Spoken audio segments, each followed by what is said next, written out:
Hi കൂട്ടുകാരെ, ഇന്നൊരു ചേനയും തേങ്ങയും ചേർത്ത മെഴുക്കുവരട്ടിയാണ്. ഞങ്ങളുടെ നാട്ടിൽ ആറന്മുളയിൽ ഇങ്ങനെ ചെയ്യാറുണ്ട്. അതൊന്ന് കണ്ടു നോക്കാം.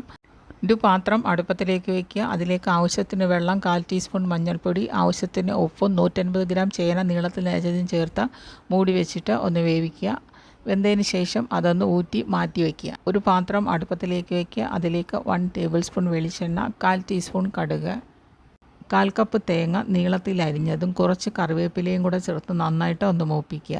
നന്നായിട്ട് മൂത്ത് വന്നതിന് ശേഷം 1 ടീസ്പൂൺ ചുവന്ന മുളക് പൊടി, അതുപോലെ 1 ടീസ്പൂൺ ചില്ലി ഫ്ലേക്സും 1/4 ടീസ്പൂൺ കുരുമുളക് പൊടിയും കൂടെ ചേർക്കുക. പിന്നെ വേവിച്ച് വെച്ചിരിക്കുന്ന ചേനയും കൂടെ ചേർത്ത് കൊടുത്ത് നന്നായിട്ടൊന്ന് മിക്സ് ചെയ്തെടുക്കുക. പിന്നെ ശ്രദ്ധിക്കേണ്ട ഒരു കാര്യം, ചേന മഞ്ഞൾപ്പൊടിയിലും അതുപോലെ ആവശ്യത്തിന് ഉപ്പും ചേർത്താണ് വേവിച്ച് മാറ്റി വെച്ചിരുന്നത്. അതുകൊണ്ട് മഞ്ഞൾപ്പൊടിയോ ഉപ്പോ ചേർക്കേണ്ട ആവശ്യമില്ല. നല്ല രുചികരമായ ഒരു ചേന മെഴുക്കുവരട്ടിയാണ്. എല്ലാവരും ട്രൈ ചെയ്ത് നോക്കുമെന്ന് വിചാരിക്കുന്നു. Okay, thank